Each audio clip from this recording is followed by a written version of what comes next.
Баяғыда қасқыр уәзір болған, түлкі бақауыл болған заманда, Керей мен Жәнібек деген екі сұлтан аң аулап жүріп кеңес қылыпты. Ау, ханымыз арам болды, Алаш ұлы оның өгей баласындай болды.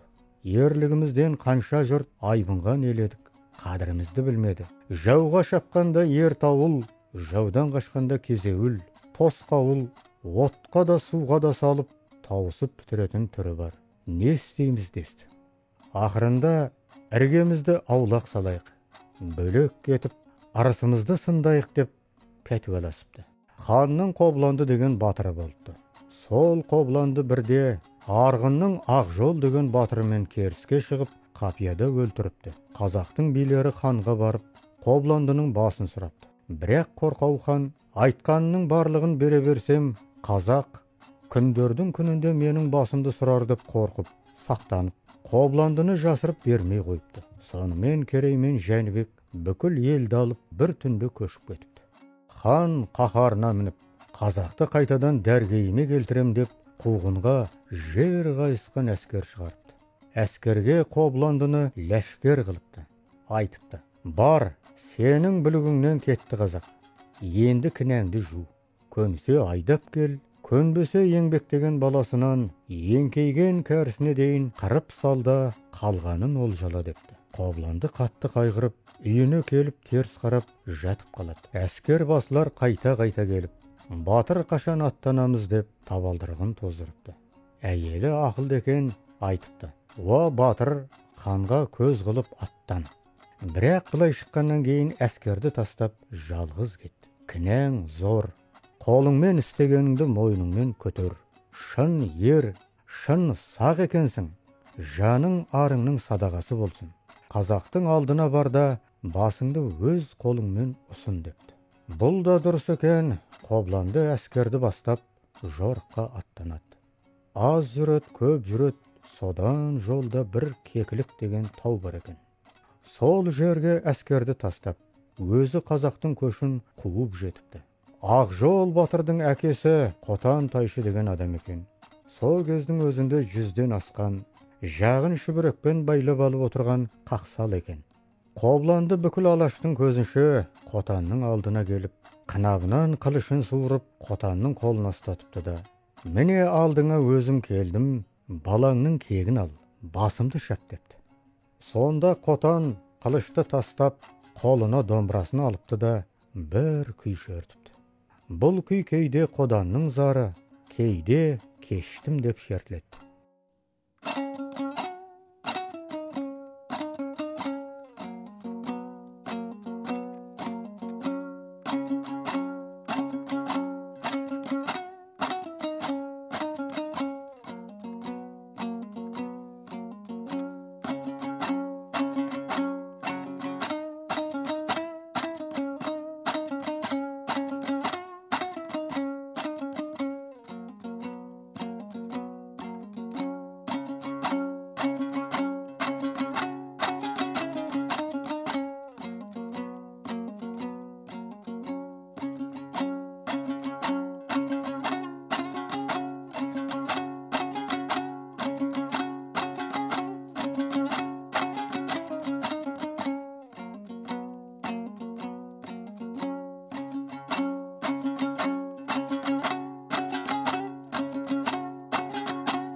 Ассалаумағалейкум.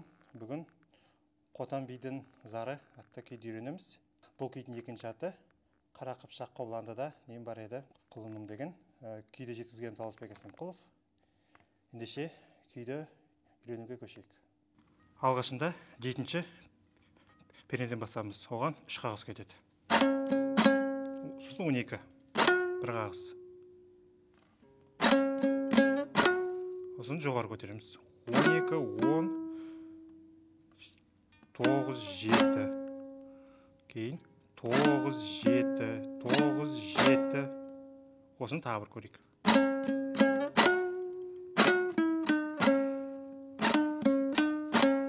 Қағысы төмен, жоғары, төмен, төмен. Ары қарай 4-ті басамыз. Үстіңгі 7-ге. Сосын қайтадан 4, 5. Мына жерде 3 қағыз. Осы 2 рет тартылады. Үшіншісінде 7.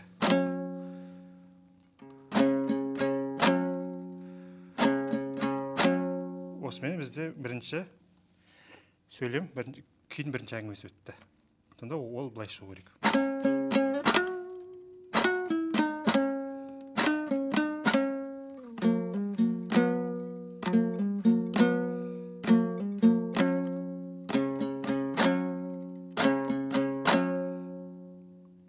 Дәл осыны тағы да екінші рет қайталаймыз.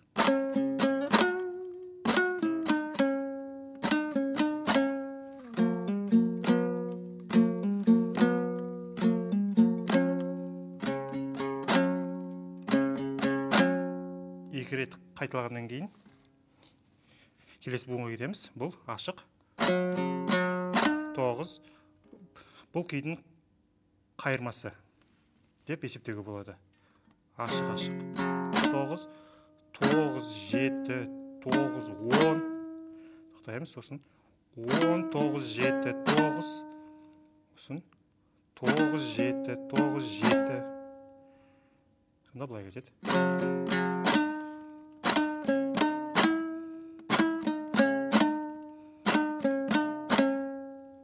Ары қарай бағананы қайталап береміз.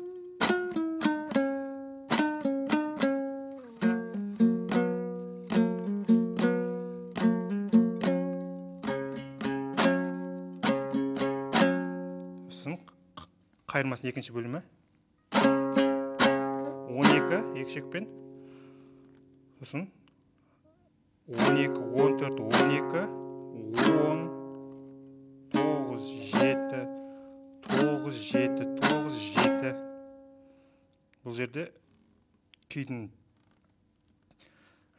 әуені сәл өзгереді.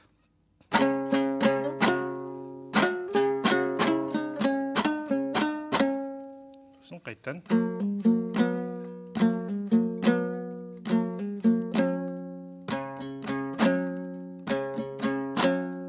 Осымен күйдің қайырмасы өтті. Сонда қайырмасы осылай шығу керек.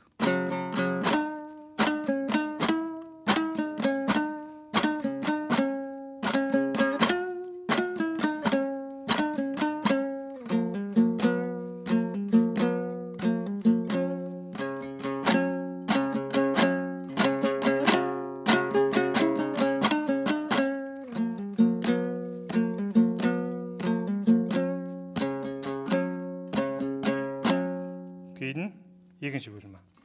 7-7, 12 барамыз. Сосын. Сол ары қарай. Енді 12 екінші қағыста болады. Сонда осы екеуін армашалай болады. Біріншісі. Төмен қағыс 14, 12. Екіншісінде. Қайталаймыз біріншісі. Қарай. Енді деп алып кетеміз. Сол кезде осы бөлім былай шығу керек.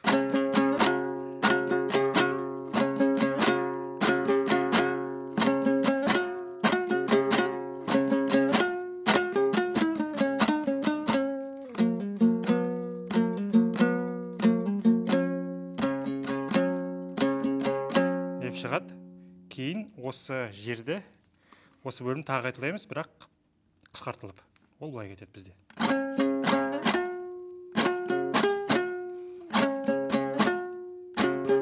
Осыдан кейін бірден кетеміз. Өзіміздің таныстардар. Осыдан кейін қайырмасы бағана.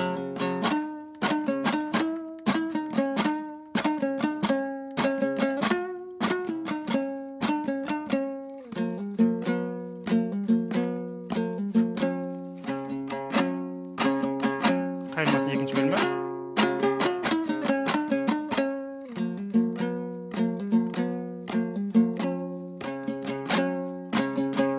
Дегеннен кейін енді келесі бөлімге бұл ашық бос шеу. 12.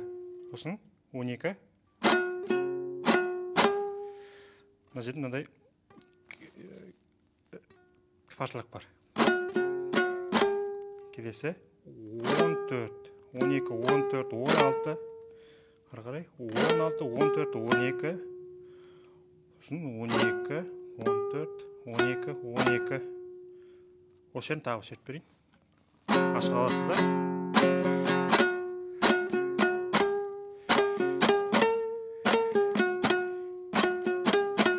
Сосын. Және осыны тағы айтылайсыз.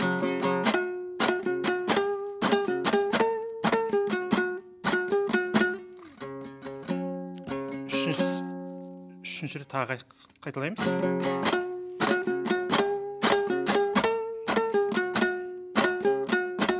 Кейін 9, 12, 9, 12, 7, 9, 7, 9, 4, 7, 4, 7. Осымен осы бөлім аяқталады. Осы бөлім тағы бір жетіп берейін толық.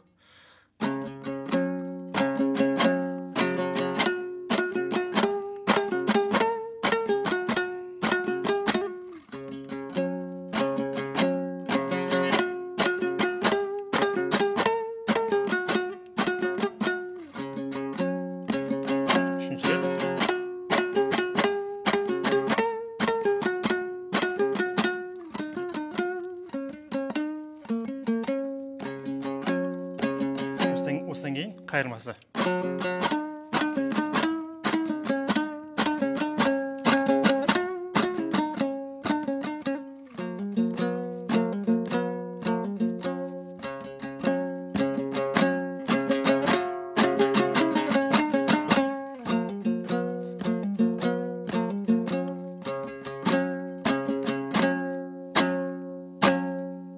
Деп аяқталады.